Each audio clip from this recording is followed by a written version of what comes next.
kuma wannan sai zai ce ma masoyin annabi ne. Shi sa ni na sha faɗa wallahi tallahi billahi ba cikakkun makiyan annabi sallama wallahi irin yan dariƙa.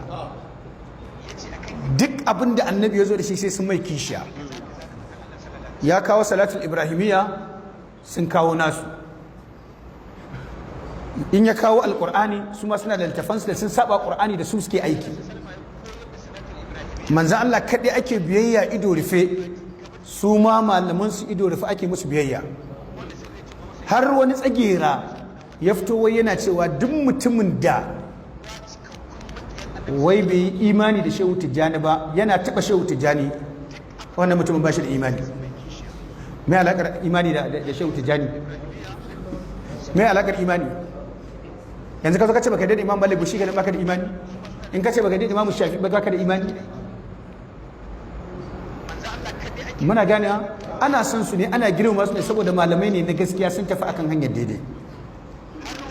Yanda na zo na ce Ibn Taymiyyah ba ruwana da shi, zan shiga aljanna ko ba zan shiga ba? Zan shiga mana. Kalli hidimar da yawa addini.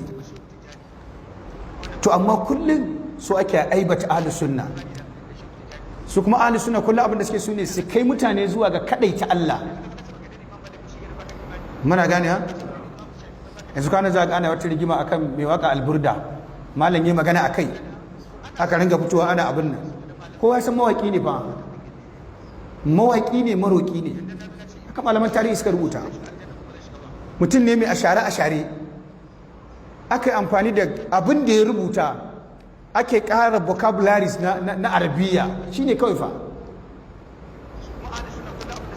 Amma shirkoki da bidiyoyi ne a cikin waƙar, amma ba za a fito a yi magana ba saboda su ba sa sa